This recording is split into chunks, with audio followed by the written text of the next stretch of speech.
केंद्रीय वित्त मंत्री अनुराग ठाकुर मंगलवार को भाजपा के 42वें स्थापना दिवस के अवसर पर देहरा विधानसभा क्षेत्र की दरकटा पंचायत में पहुंचे।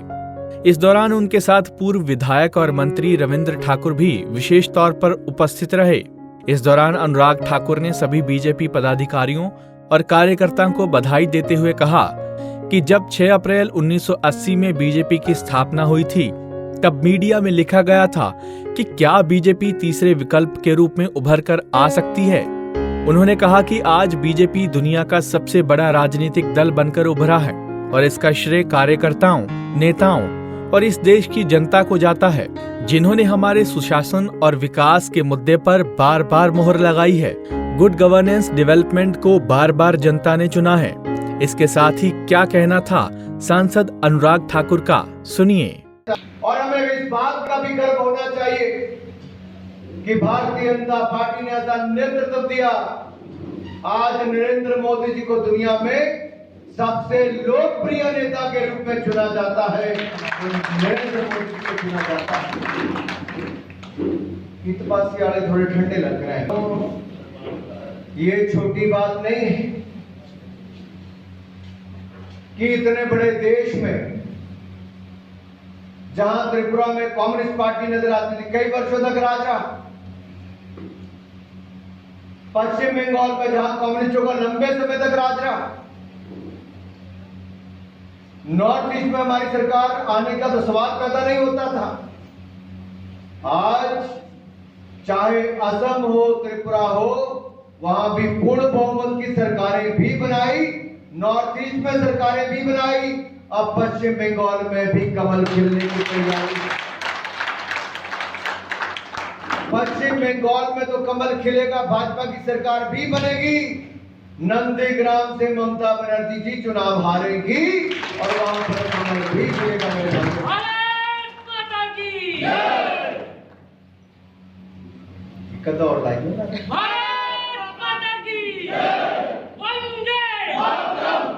बहनों, स्थापना दिवस के अवसर पर हमें थोड़ा मुड़कर जरूर देखना चाहिए कि यात्रा कहां से शुरू हुई। जनसंघ के समय से भारतीय जनता पार्टी के समय तक एक समय ऐसा भी था कि जब अगर डिपॉजिट बच जाता था, जमानत जब्त होने से बच जाती थी, तब भी पार्टी के लोग इकट्ठा होकर चाय पर मिलते थे और कहते थे पार्टी खिलाओ, मिठाई दो, जमानत तो बची। लेकिन हमने, क्यों श्याम दुलारी जी, हमने उस समय से लेकर आज तक अपने असूलों को नहीं छोड़ा, अपनी विचारधारा को नहीं छोड़ा। जो लोग हमारे ऊपर प्रश्न चिन्ह खड़ा करते थे कि अनुच्छेद 370-35A की बात करते हैं, कश्मीर से परमानेंट राज खत्म करने की बात करते हैं, एक देश में 2 निशान, 2 संविधान, 2 प्रधान नहीं रह सकते, इस बात को लेकर चलते हैं, क्या कभी ये पूरा हो पाएगा? आज हम कह सकते सीना तान कर कि हमने जो कहा अनुच्छेद 370-35A को कहा था कि ट्रिपल तलाक से मुक्ति दिलाएंगे अपनी मुस्लिम बहनों को, हमने मुक्ति दिला दी है। सिटीजनशिप अमेंडमेंट एक्ट में कहा था नागरिकता का आधार देंगे। किसको देंगे नागरिकता? जिनको अफगानिस्तान, पाकिस्तान, बांग्लादेश में धर्म के नाम पर पीड़ा पहुंचाकर अपना देश छोड़ने पर मजबूर कर दिया हो, अपना धर्म छोड़ने के लिए प्रताड़ित किया हो, वो लोग अपनी जान बचाकर जब हिंदुस्तान में आए, उनको नागरिकता देने का झांसा कांग्रेस देती रही, कभी नागरिकता नहीं दी।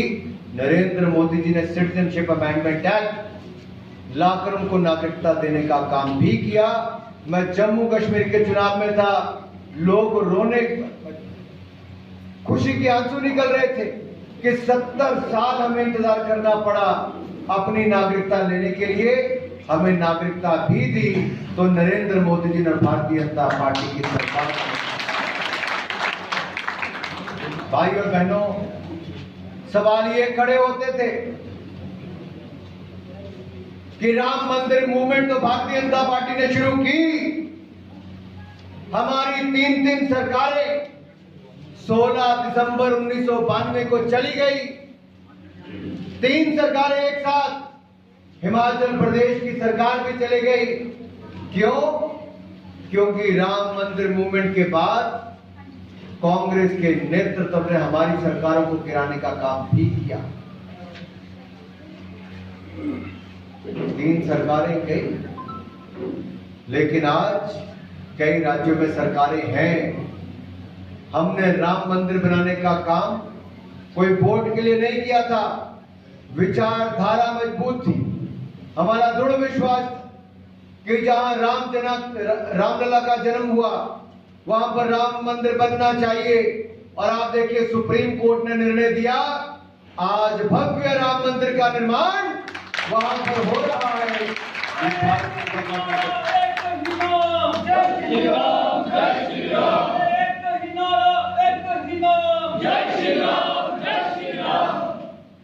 भाई और बहनों, आज दुनिया के 150 से ज्यादा देशों को हम पीपी किट्स देते हैं, दवाइयां देते हैं। मनकोटिया जी, पिछले साल जब महामारी आई तो हमने 6 महीने तक लोगों का बैंक की किस्तें वापस नहीं करने तो मत करिए। दुकानदारों को, व्यापारियों को और पैसा चाहिए तो बैंक से 3 लाख करोड़ रुपए और दिला दिया।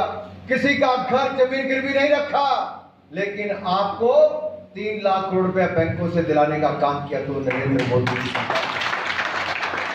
अर्थव्यवस्था में तेजी लाए। 80 करोड़ लोगों को 8 महीने तक 5 किलो गेहूं, चावल, दाल, चना देने का काम मुफ्त में किया तो मोदी सरकार ने किया। 20 करोड़ बहनों को 31,000 करोड़ रुपए की मदद की। एक बहन को 1500 रुपए दिया। 3 करोड़ वृद्ध, विधवा, दिव्यांग को 3000 करोड़ रुपया दिया। 9 करोड़ किसानों को 1,15,000 करोड़ रुपया मदद के रूप में 6,000 रुपए उनके खाते में डालने का काम नरेंद्र मोदी की सरकार ने किया।